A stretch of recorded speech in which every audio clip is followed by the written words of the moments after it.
Banger. I almost just hit my head on them. Spectacular, spectacular Spider-Man. Spectacular, spectacular Spider-Man. Spider-Man. Hello, everybody. Welcome back to another. Wait. Welcome back to another Marvel review. So I'm joined by. I'm here, Jonah Morgan. He's not going to speak very much, but. Because I haven't seen this. And today we're here to talk about for You the sound like 200 subscriber special review of the Spectacular Spider-Man. Spectacular Spider-Man. Originally, this was going to be for 100 subs, and then I went to Armored Adventures, and then I got to 200 subs in like Yo, not, why his head not shaped even a like month. Yeah, where do you want to start? Let's start off with one of the best things that the show gave us with that theme song.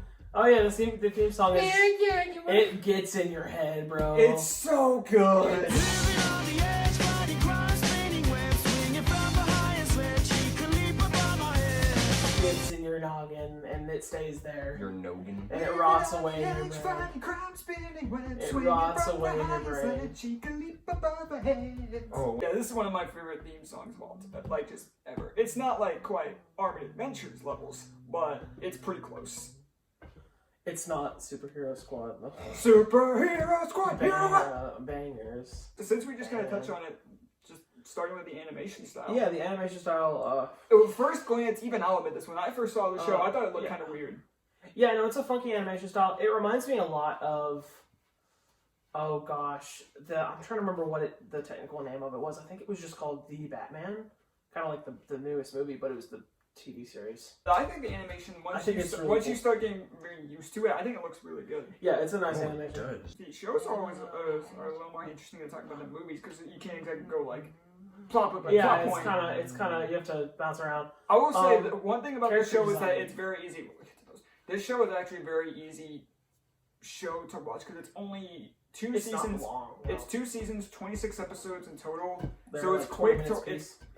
It's a very quick watch. Quick watch. Which Which I mean, it was made for like kids television, so kids have short attention spans, so it can't be very long, but it's very good. well, it was planned to be longer, and then we'll touch on that at the end. Oh yeah, it ended kind of. But I mean, in terms of characters, this Spider-Man is the only Spider-Man I think comes close to like PS4 Spider-Man in terms of being the best. Yeah, In terms of just like, this is the best animated Spider-Man. I mean, That's just a. he's fantastic. Josh Keaton is the voice actor. He kills it. The character design in the show, can we talk about that? It is so comic accurate. Like, Talking about his suit. everything, every character. They're Every all character. very All the close to designs? comics. Yeah. They're very comic accurate. Spider-Man has a spider light he uses in like the very first episode. He has the underarm webs. The web wings, yeah. Oh yeah, that's the thing. Like every single character looks very comic Very comic accurate. accurate. And they do a really good job. Like even though some villains are put to the forefront, others aren't. Yeah. They bring in just about almost every single Spider-Man Like right villain. away. Yeah, like because the first episode, those two thugs we see eventually do become. This show does a good job of keeping continuity because those first two thugs we see in the 1st episode later on they become Sandman and Rhino. Yep. I really like they like I think the first episode like you have a lot of the villains already right off the bat. Yeah, because you had like Because you see. remind me how long has he been Spider-Man by the first episode? It's like a while, isn't it? A year or two? A year. It's like A year. He's 17 because he's starting senior year. And yeah, with a lot of the villains, like the first two thugs going to become Sandman and Rhino. You have Norman Osborn who is Green Goblin, and the very first villain is Vulture. Vulture, yeah. So, but this show does a really good job of bringing in Spider-Man's entire rogues gallery. And while some of the only ones they didn't bring in were ones like Carnage, who they were going to because you see Cletus Cassidy for a little bit in season 2, I think. But so we almost had Carnage, but he's really one of the only big ones because you got Goblin, Otto. Yeah, Venom, which we'll touch on. In there, yeah. So this show. Venom's not till season 2, right? Oh no, that's the tail end. That's like the very end. The tail end of season 1. That's how season 1 ends. Season 1, yeah. Yeah. That's right. Yeah, this show did a great job of bringing in Spider-Man's his entire rogues gallery, and as well as all the side characters as well, because it's a lot of important side characters. Because you had Harry, who's a bit of a pushover. Harry is a little bit obnoxious in this show. A little bit, yeah. If there's any single nitpick I have with the show, it's him. Yeah, I know Which that in fits. most Spider-Man media, they try to make Harry really likable. Like, he's hard to like in this. But, like, yeah, it's... you know, it's funny because you know who his voice actor is? James Arnold Taylor. Really? Obi. Of course. And you know what's Of funny? course it You know what's is. funny? In the Friend or Foe video game, Josh Keaton is Harry Osborn, and James Arnold Taylor is Spider-Man. Whoa. They flipped the That's roles, funny. and I think that game actually came first before this Okay. show. Like Harry, a bit of a pushover, but Yeah. they somehow found a way to like make it like a kid-friendly way of like drug addiction. Yeah, straight up. Yeah, They straight up do. I mean, it was 2008. You can get away with a lot more they got away in, with it in though. 2008. Drugs? I mean, Star Wars: The Clone Wars was like war crimes in every episode. Oh, stuff happens. Stuff happens in that show, and it was on Cartoon War Network. crimes, murder. War crimes. There's like yeah. sexual There's innuendos. like slaves. There's slaves. There's sexual innuendos. Oh, yeah. Yes, absolutely. Yeah. It was 2008. It was a different time. I put down the back. 'cause I'm not- No, straight up, Harry has like a drug addiction. Yeah, but he just Oh calls my it God. he just calls it the green. Yeah, the 'Cause green. it's just a tube of like green liquid. Straight up. So it's just like, Static, holy yeah. cow, they got away with it. It was like the drug that made Him turn into the Goblin. Yeah, turn into the Goblin. So does he drink it? Like what? Oh, you see him straight up drink like it. chugs it. You see him straight up chugging it. Hey, there was like I remember one But scene there was vividly. actually- He pulls it out of his locker. At I don't school. know. Actually, one thing that's kind of like interesting is, if I remember correctly, the fact that for a while you think, because when Green Goblin shows up, for a while you think it's Harry who's the Goblin, and then in Yeah. the final episode it's revealed to be Norman. Yeah. And the fact that he was like kind of, he pulled some strings here and there to like make one instance seem like it wasn't him by breaking Harry's leg. Yeah. So I'm just like, okay. Yeah, no, that show had some themes to it. Yeah. But wait a second. So it was. I think it was at that point where it was revealed like that. I don't think was turning him into the Goblin. Rather, it was just like straight up like Drugs. just drugs. Yeah. Straight up drugs. Because Goblin, I don't think one. If I remember correctly, it has been a little bit since I've seen the show, but not too long.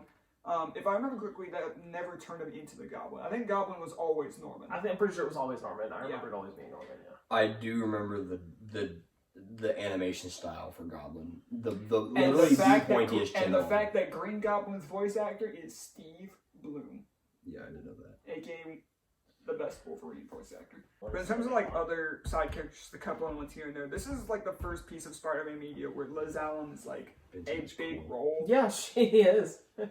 and like prevalent from like episode 1 Oh until yeah, the very final like first episode. episodes. Yeah. Like she's like the love interest for a For a while. while. Yeah. Where? And it's Harold probably Lloyd. and it is her best interpretation in terms of I like think so, portrayal yeah, as a for sure. character. Even though I didn't hate Liz in Spider-Man: Homecoming, I wasn't a fan. She looks like she has Lego hair. this one's better. She looks like she has Lego hair. And then other side characters like Flash Thompson, typical Yeah. bully jock Flash He's Thompson. a but don't get me classic wrong, Flash. But what I love about this Flash is the fact that in the Venom storyline, when he's like getting super consumed Yeah. by the symbiote and he walks into the hospital, the fact that Flash says, "Wow, it's the guy who came and see when the friends were trying to help," and even Peter goes, "Okay, Flash Thompson's making sense. Something is seriously wrong." Uh, So like he's like What a is bully Flash Peter, but like Thompson? he's got like a mix of like what they do with the Andrew Peter, where he's still got his back when he truly needs it, right. and I do appreciate that about him. Oh my gosh, Flash actually looks like Flash. Mm-hmm. Oh, he's a classic Yeah. Flash. He's a classic Flash. He is Thompson. a football jock. Mary Jane doesn't play as big of a part in this show, but she's still there. She's there. And She's present. she's present, and you can tell they would have done stuff with her They- had the show kept going. Yeah, it did end really abruptly. We'll get to I that, remember that. unfortunately. But yeah, I think they handle Mary Jane really well. In terms of like just other random like side characters, I mean Jameson, which I think is still it's not J.K. Simmons, but it is somebody else who does a really it's good someone else who Jameson. sounds pretty much like him. There's pretty much a standard now Like for what he has to sound like. And he's- like yeah. in PS4 Spider-Man. It's not J.K. Simmons, It's not. No. but it sounds almost exactly Because like that's the him. standard for It's that the voice stand now. because he's perfect. And in the Ultimate Spider-Man TV show, it's J.K. Simmons. Yeah. And when Jameson is in that Why one did they make Spider-Man J. Jonah episode- Jameson look like Hitler? Yeah. They did, They yeah. did. That is Hitler. They did, yeah. Yeah. It's 2008, bro. If he didn't have like that little goatee right there, oh my goodness, Hitler. Yeah, straight up. Straight up. But yeah, I mean, all the other side characters were also really good. But one other one that I really want to talk about is Eddie Brock. Yeah. Is he cool? Yeah, because like it starts off like show starts off and he and Peter are Yeah. buddies. Good friends. Because like the first time they interact, it's He's like big as heck. it's like he was essentially the guy who had Peter's back in high school, and now that he's graduated, it's like you see they're like buddies because he always calling him like bro, and then the lizard episode when Peter has like that photo thing of him and the lizard and kind of screws up his job there, like, and that's kind of the switch of like making Eddie not like Peter, Mm-hmm. and then the Venom symbiote comes into play. And you know that whole thing starts. The final 4 episodes of season 1, where it was just all Venom, is so great. And you know, I wish they did this in the Spider-Man 3 movie, where because each episode you see the symbiote change slightly. In the first episode, it's just like plain black. Next episode, white spider starts getting bigger. Third episode, no webbing whatsoever on the suit. Yeah, those final 4 episodes of Venom, like they adapt Venom so well. Yeah, he's very good in that show. Yeah. Okay, who's this? That is Captain Stacy. Do you know who he's played by? Dang it, who? Mr. Krabs. Clancy Brown. Also, can we talk about how Captain Stacy knows he's Spider-Man? He gives off some vibes in the show of he knows. He knows he's Spider-Man. They did a really good job of making all the characters in this show like comic accurate. It's so comic accurate. Everything about it. So good. It's very, very, very nice and very, very holds. Which recently I've been all for like taking some ventures off. Yeah, no, I think it's totally fine to do that, but this show when it doesn't hurt when you have a comic accurate thing. I mean, it's it's proven, it's tested, and it's good. Yeah, I was about to say because when we eventually review Earth's Mightiest Heroes, I'm going to bring that point up. Right. Dude, oh my god. I'm just sitting here looking at the cast of... The cast of this show is stacked. Like, okay, Adrian Toomes, Vulture, is played by the guy that plays Freddy Krueger. Is played by Robert Englund, Freddy Krueger, in Nightmare Before Elm Street. Yeah. Nightmare Before Elm Street. I combined Nightmare Before Christmas and Nightmare Before Elm Street. That's funny. It's Robert Englund. What the heck? What? Hello? Yeah, it's crazy how like some of these animated shows have just like stacked casts for no reason. Yeah. Yeah, Robert Englund. Like, huh? Who? Huh? What? Also, with another thing is like this show just captures what it truly means being Spider-Man. Like he's constantly struggling on bills. The fact that the first episode there's an entire scene where he's having to sneak into Norman's penthouse to find his shoes. Yeah. He even goes, and now the amazing Spider-Man has resorted to sneaking around for his shoes. Yeah, you really get the pure Spider-Man vibes. I mean, he's all by himself. He really has no help. Yeah, it's just how Spider-Man is. Mary Jane's actress is Hera in Star Wars Rebels. The Twi'lek. Now, I also did like how this show had a really like kind of build up to like how Peter and Liz were a thing, but then you have Gwen, who plays a major part in this show. Yeah. And has like this underlying thing of like, because I think season 1 ends with like Gwen starts walking away from Peter's house, then she runs back, kisses him, and then leaves. Yes, that's the very and that's a season, big underlying subplot in season 2. Yes. And then like final episode, she like changes how she looks, and Peter breaks up with Liz, and then has the whole thing of Gwen's going to break up with Harry because they were a thing. And then Norman is believed to be dead, so then Gwen decides to stay with Harry. And then that's how the show ends. Right, yeah. Because it shows Spider-Man's going like, I'm loving nobody, but at least the city's safe. Then you see Norman in a disguise about to go on a plane. Because his whole thing is Norman's whole thing throughout the show is saying, don't apologize, or something like I never do. And then like that's the final shot of the show. Yeah, leaves you hanging.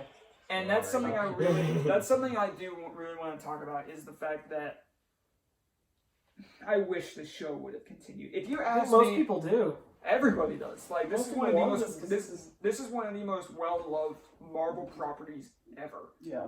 And if you ask me to give up all of the Ultimate Spider-Man TV show for one more season of Spectacular, I'd do it. I would. I'd do it. This show's great. Yeah. But just everything about the show, from how it captures being Spider-Man, how it gets every single character comic accurate. There's really like, even though some character choices might not have been the best, like with Harry, everything about this show was handled so well, from the Yeah. animation to even just seeing how he is being Spider-Man. Like the fluid swinging that is in this show It is looks good. Yeah. Like the animation always looks good, no matter what he's doing. Like it doesn't have any moments of like somewhere. Like, you see a lot That's of interesting. right. You have a lot of weird like reused shots sometimes in animated series. Like they'll just Superhero reuse. Squad. They'll reuse some of the same like clips for continue. Like they could totally get away with like having the same animation of him like swinging through the city with the same background. Which they do in the 90s Spider-Man They do in the show. 90s Spider-Man show. And They like, don't. and It's that unique swinging every isn't time. as fluid, but it's also the 90s. Where it's the 90s, but this is unique every single time. Yeah. It's really good. It's incredible. You got anything else? I did, but forgot. Aside from like great characters, great villains, great animation, wish it went on longer. Yeah, I just wish Because it that's went the on, main thing. Because there are very few Spider-Man shows that end on a good, complete note. Right. One of the only shows that does is Ultimate Spider-Man. Spider-Man, I didn't really like that one all that much. I like that show. It was alright. It was alright. But, yeah, no, I would love to have another season of this. This is my second favorite Spider-Man. Only behind Spider-Man PS4. Same. That's the greatest Spider-Man. And, And I'm really hoping, because right now this is my favorite iteration of Venom. This is my favorite Venom in any Spider-Man media. Spider-Man 2. Yeah. Were you gonna say Venom is gonna be in Spider-Man? Like the. Yeah, that's what I'm saying. This is my favorite Venom right now. Yeah, But that's what I thought you were gonna say. Yeah. Because if the Spider-Man 2 is anything like the first Spider-Man PS5. PlayStation game, then When does that come out? next year. next year. Mother hecker. Most of the things in this show are my like favorite Spider-Man media ever. Yeah. What am I doing? I can't give up. Not with Gwen depending on me.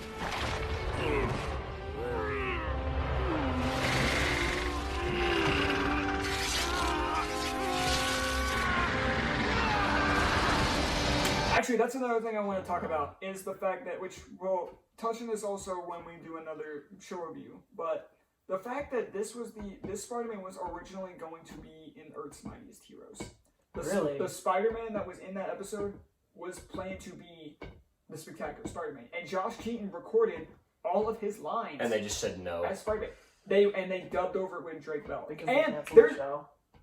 kind of, yeah, because that episode where Spider-Man showed up was like 2011 or 2012, and they dub over with Drake Bell. But there's one line where they forgot to dub over a. Really? So So you it's- hear one line where it's going, "Is this safe?" and it's Josh Keaton, Oh, and that kind of upset. Like it doesn't bring that. I had to show. rewatch that show. I haven't seen that show in forever. That's I a just- great show. I just rewatched it. Rewatched it. Did it hold up well? Yes, very. My dad rewatched it recently, actually.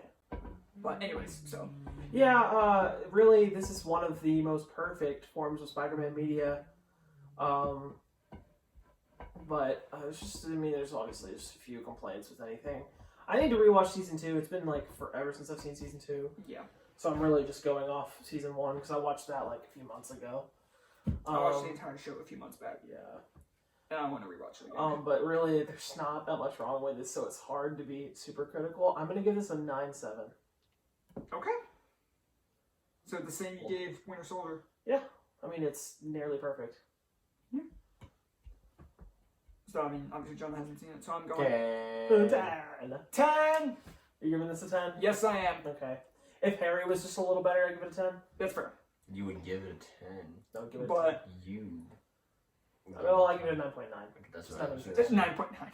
I give it a 9.99. 9.99999. Yeah, 9 to the end. But yeah, I'm going 10. This is one of my favorite TV. I could tell you were going to do that. This is one of my top 3 favorite TV shows of all time. Like this, I always flip around between what my number 1 is. Sometimes my number 1 is this. Other times my number 1 is Earth's Mightiest Heroes. Other times it's The Mandalorian. I can rarely have to decide. But yeah, this is one of my favorite television shows of all time. It's one of my favorite forms of Marvel media. It's also my second favorite portrayal of Spider-Man, right behind PS4 Spider-Man and right up in front of Peter B. Parker from Into the Spider-Verse. Yeah, I say this is a 10. I already want to rewatch the show just by talking about it again, and it's a great one. And if you have not seen this show, by how much I have posted about it on my TikTok, on my Instagram stories, go watch this show. It's on Disney Plus now. Yep. It's on Netflix and Disney Plus, even though Disney Plus has some episodes kind of out of order. But Which stinks because like a month before they put it on Disney Plus, I bought the whole show on Amazon. oh, I've had the entire show on DVD for years now. But so that'll do it for our review of the Spectacular Spider-Man. Stay tuned for our next review, which I have no idea. Well, actually, no. Stay tuned for our next review, which will be one we recorded several weeks back with Batman Begins, where we start. Oh, the Dark yeah. Knight Put that Trilogy. up yet? No, I've been sitting on my phone for a while. I So probably next need will to- be Dark Knight, I guess. The next one we recorded will be Dark Knight, but we'll discuss that later. We can take a break. I need this. So thank you all for watching. Let us know what you thought of Spectacular Spider-Man down below, and if you haven't seen it, fix that. We'll see y'all later, Webheads.